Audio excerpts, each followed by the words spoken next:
मरहबा collection mall, readymade कपड़ों का भरपूर खजाना, jeans pant, T shirt, cargo pant, night pant, बच्चे और बच्चियों के लिए अच्छे खूबसूरत और उम्दा ड्रेस। पता याद रखें, जमुर हाई स्कूल मेन रोड, जैतून हजीन मस्जिद के पास, मालदा चौक, मालेगांव। अबू आजमी साहब। अध्यक्ष महोदय, मैं सत्ता पक्ष के 293 के प्रस्ताव पर बोलने खड़ा हुआ हूँ। अध्यक्ष महोदय, मैं देख रहा हूँ जो भी सरकार आती है किसानों के बारे में बहुत बहस होती है, परंतु किसानों की हालत बिल्कुल सुधर नहीं रही। अभी किसी ने कहा कि 3 महीने में 800 किसानों ने आत्महत्या किया। मैं समझता हूँ ये बहुत ही चिंता का विषय है। अध्यक्ष महोदय, देश की आर्थिक स्थिति बहुत अच्छी हो रही है, हम दुनिया की चौथी जो है इकोनॉमिक कंट्री बनने जा रहे हैं। अध्यक्ष महोदय, परंतु मैं देख रहा हूँ आज भी इस देश में 80 करोड़ लोगों को राशन नहीं दिया जाए 5 किलो, तो उनको खाने को नहीं है। हम कैसी तरक्की कर रहे हैं? जिस देश जो महाराष्ट्र है, जो ये इस देश की इकोनॉमिक राजधानी है, यहाँ पूरे देश के लोग आकर रोजी रोटी कमाते हैं और यहाँ का किसान इतनी आत्महत्या कर रहे हैं। मैं समझता हूँ कहीं न कहीं सरकारों की चूक है। अध्यक्ष महोदय, कहते हैं कि फुटपाथ पर पड़ा था और भूख से मरा था, कपड़ा उठा के देखा तो पेट पे लिखा था, सारे जहाँ से अच्छा हिंदुस्तान हमारा। ये हमारे देश की किसानों की हालत है। अध्यक्ष महोदय, महाराष्ट्र के अंदर किसान जो कपास की खेती करता है, अध्यक्ष महोदय, वो स्पिनिंग मिल और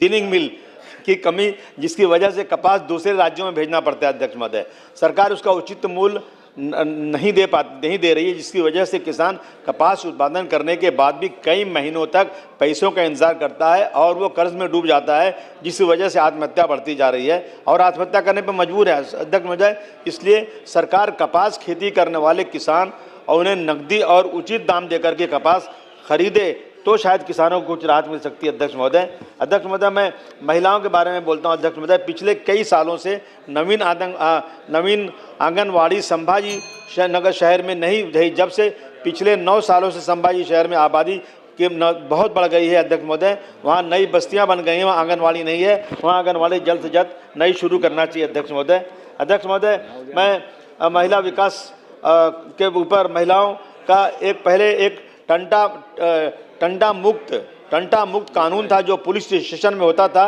उसमें कोई छोटे मोटे फैसले फैमिली के होते थे तो वो सॉल्व हो जाते थे, मगर अभी पहले से पुलिस स्टेशन में स्टाफ कम है और इतनी भीड़ रहती है। स्लम के अंदर पुलिस स्टेशन में जाएंगे तो फैमिली के झगड़े इतने ज़्यादा हैं कि पुलिस जो है बिल्कुल फ्रस्ट्रेट हो जाती है और फैसला नहीं कर पाती है। मैं मांग है अध्यक्ष महोदय कि टंटा मुक्त कानून वापस लाया जाए और उसमें जो है अच्छे NGOs को किया जाए ताकि जो लोगों के साथ इंसाफ हो सके और पुलिस के ऊपर से कुछ भार कम हो सके। अध्यक्ष महोदय, ये सिटी सर्वे नंबर 23/1 से 245 ये विलेज पहाड़ी गोरेगांव हाजी बापू रोड मलाडपुर में मुंबई की ये जगह वक्फ बोर्ड की है और इसमें 1948 से वक्फ में रजिस्टर है के रिकॉर्ड में दस्तावेज होने के बाद भी वक्फ की ज़मीन किसी तरह से परमिशन न लेते हुए यहाँ पर SRA प्रोजेक्ट रश्मि इंफ्रास्ट्रक्चर डेवलपमेंट कंपनी कर रही है। अध्यक्ष महोदय, मेरी मांग है कि इसकी जांच की जाए और उस पर उचित कदम उठाया जाए। अध्यक्ष महोदय,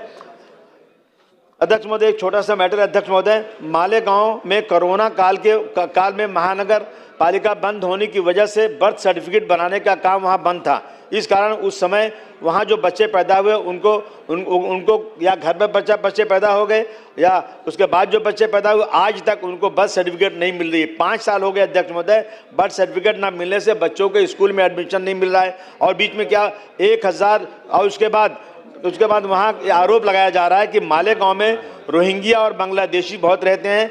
1044 बर्थ सर्टिफिकेट तहसीलदार की नकली सिग्नेचर से बनाई गई है। इसकी जांच SIT स्थापना 8 जनवरी 1925 को स्थापना की गई थी। 6 महीने हो गए हैं अध्यक्ष महोदय, अभी तक रिपोर्ट पेश नहीं हुई है। रिपोर्ट पेश की जाए और अब तक 3000 लोगों की जांच हुई है। अध्यक्ष महोदय, मेरा निवेदन है कि सरकार जल्द से जल्द इस पर उचित कदम उठाए, इंक्वायरी करे, जो लोग सही पाए गए हैं उनको सर्टिफिकेट जल्दी देवे और इंक्वायरी करे कि इसमें सच्चाई क्या है, कितने रोहिंग्या और कितने बांग्लादेशी वहाँ पर हैं, ये सच है या झूठ है। अध्यक्ष महोदय, धन्यवाद। अध्यक्ष महोदय।